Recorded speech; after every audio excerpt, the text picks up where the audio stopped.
Assalamualaikum warahmatullahi wabarakatuh. Perkenalkan, nama saya Fitri Nabila Parinduri dari Prodi D3 Kebidanan Medan kelas D3 2A.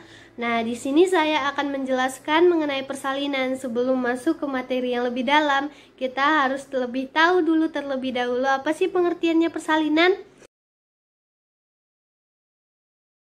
Jadi, persalinan adalah suatu rangkaian kejadian yang pada ujungnya akan terjadinya pengeluaran bayi. Baik bayi ini sudah mencukupi bulan atau belum mencukupi bulan. Nah, selanjutnya akan terjadinya pengeluaran plasenta dan selaput janin pada kandungan ibu. Yang kedua ini adalah sebab-sebab mulainya terjadi persalinan. Jadi sebab-sebab mulai persalinan itu ada empat loh. Yang pertama itu ialah terjadinya penurunan kadar progesteron, sedangkan kadar estrogen itu menaik. Mengapa seperti itu? Karena fungsi dari kadar progesteron di sini ialah untuk memberikan relaksasi dan keadaan yang kondusif pada ibu pada saat terjadinya kontraksi otot-otot, sehingga tidak terjadinya kehamilan dini. Sedangkan fungsi dari kadar estrogen ini untuk memberikan kekuatan otot-otot pada ibu pada saat terjadinya kontraksi. Oleh karena itu, pada saat kehamilan akan terjadinya keseimbangan antara kadar progesteron dan estrogen pada darah yang mengalir pada ibu tersebut. Terus pada saat akhir persalinan, kadar progesteron ini pasti sangat menurun karena akan timbulnya HIS. HIS ini adalah terjadinya peregangan atau pembukaan pada dinding rahim ibu.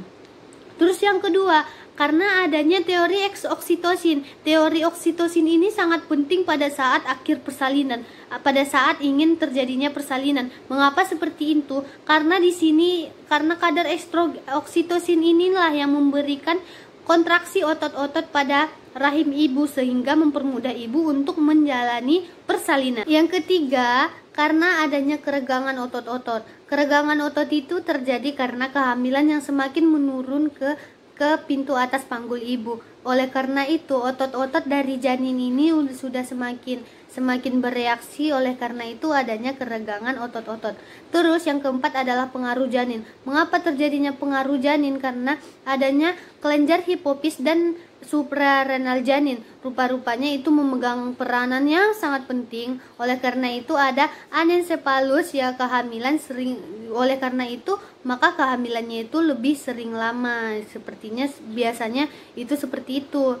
Terus yang kelima akan adanya teori prostaglandin. Teori prostaglandin ini dihasilkan oleh desi2 dan akan diberikan oleh prostaglandin E2 dan F2 yang disuntikan secara intravena dan akan menimbulkan kontraksi-kontraksi pada miomi uteri pada saat umur kehamilan sudah mulai tua.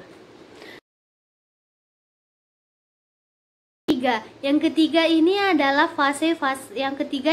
tahapan-tahapan yang terjadi dalam persalinan. Jadi ada 4 tahapan yang ada dalam persalinan ibu normal. Yang pertama itu disebut dengan fase kala 1. Di kala 1 ini terjadinya HIS. HIS ini adalah pembukaan yang terjadi pada dinding rahim ibu sehingga terjadinya kontraksi. Pada HIS ini dibagi menjadi 4 bagian. Yang pertama itu disebut dengan fase laten. Di fase laten ini dia pembukaannya ini agak lama karena ini adalah pembukaan yang pertama. Dia terjadi itu selama kurang lebih 8 jam dan pembukaannya itu mencapai 0 cm sampai 3 cm. Terus yang kedua disebut dengan fase aktif. Yang di fase aktif ini itu pergerakannya itu agak cepat, hanya membutuhkan 2 jam dan pembukaannya itu dari 3 cm sampai 4 cm. Terus yang ketiga disebut dengan fase delerasi maksimal. Di fase ini dia pembukaannya itu sangat membuka sekali. Dia mencapai pembukaannya itu 4 cm sampai 9 cm dan hanya membutuhkan 2 jam saja untuk pembukaan tersebut. Dan yang terakhir disebut dengan fase deselarisasi. Di fase ini dia pembukaannya itu dari 9 cm sampai 10 cm. Disinilah akhir dari keluarnya bayi, dan ini hanya membutuhkan 2 jam untuk menunggu keluarnya bayi pada fase deselarisasi. Yang kedua adalah disebut dengan kala kedua. Kala kedua ini disebut dengan kala pengeluaran, di mana terjadinya dimulai dari pembukaan yang pertama itu sampai akhirnya terjadi pengeluaran bayi. Itulah disebut dengan kala kedua. Dan bayi itu sudah lahir.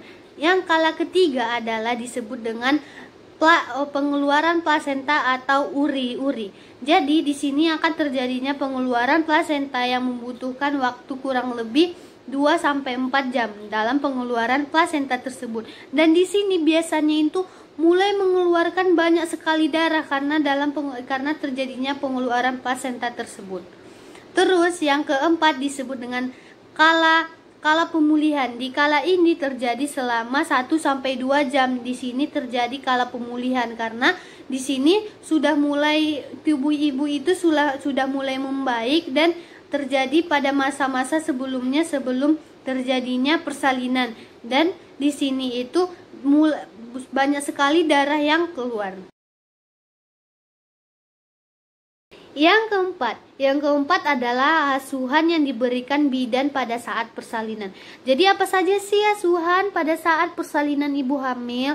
Jadi kita sebagai bidan harus dapat menggunakan pengetahuan, keterampilan, dan pengambilan keputusan yang bijak terhadap kliennya untuk memberikan dukungan yang baik secara fisik ataupun emosional pada saat ibu melakukan persalinan ataupun pada saat kehamilan. Selanjutnya, untuk melakukan pengkajian, mendiagnosa data, mencegah dan menangani komplikasi-komplikasi dengan cara memberikan penguatan yang ketat dan deteksi dini selama persalinan dan kehamilan. Selanjutnya, melakukan rujukan apabila ada kasus-kasus yang tidak bisa dilakukan atau ditangani oleh bidan dan akan dirujuk kepada yang lebih berwenang seperti dokter. Selanjutnya ialah memberikan asuhan yang adekuat kepada ibu dengan intervensi yang minimal. Yang kelima adalah tanda-tanda dan gejala dalam persalinan. Jadi ada 3 loh tanda-tanda dan gejala dalam persalinan. Yang pertama adalah lightening, yang kedua polakisuria, dan yang ketiga adalah false labor. Yang pertama itu adalah lightening. Lightening ini adalah dimana terjadinya pada saat mulai persalinan, sudah mulai memasuki tahap-tahap persalinan. Nah, di situ ibu sudah mulai merasa sesak pada dada dan pernapasannya, walaupun dia hanya jalan sedikit saja itu mulai sesak ya. Selanjutnya itu pada tubuh ibu bagian bawah. Nah, pada tubuh ibu bagian bawah ini sudah mulai nyeri loh rasanya. Terus yang kedua itu adalah polakisuria. Polakisuria ini biasanya terjadi pada bulan ke-9 pada ibu hamil, di mana terjadinya akan terdapat epigastrium pada ibu hamil, dan fundus uteri ini sudah mulai turun dari keadaan yang biasanya ada pada PX. Terus kepala janin ini sudah mulai nampak di bagian bawah, sudah mulai turun ke bagian bawah panggul ibu. Nah, itu pertanda dari polakisuria, di mana akan terjadi penyempitan pada kandung kemih ibu, sehingga kantung kemih ibu ini mulai menyempit dan ibu mulai sering kencing pada saat fase yang ke-9 bulan ini. Dan yang ketiga itu adalah false labor, di mana terjadinya tekanan-tekanan pada otot-otot ibu dan mulai timbul his. Tapi his ini masih permulaan loh, belum ini terjadi pada saat 3 ataupun 4 minggu dimulainya persalinan. Jadi tanda-tanda his permulaan tadi pada ibu hamil pada saat false labor ini, yang pertama dia akan terjadi nyeri melingkar pada panggul ibu. Dia akan mulai masuk ke dalam dan merasa nyeri juga di dalam. Terus yang kedua, makin lama makin pendek intervalnya, tetapi makin terasa kuat intensitasnya. Mengapa seperti itu? Maksudnya itu adalah intervalnya ini adalah waktunya, maka makin lama semakin ingin mulainya persalinan ini, waktunya itu semakin lama, tetapi rasa kekuatannya itu, rasa sakitnya itu semakin kuat, seperti itu. Terus yang kedua, dibawa jalan saja sudah merasa nyeri pada panggul ibu tersebut. Dan yang ketiga itu mempunyai pengaruh pada pembukaan serviks.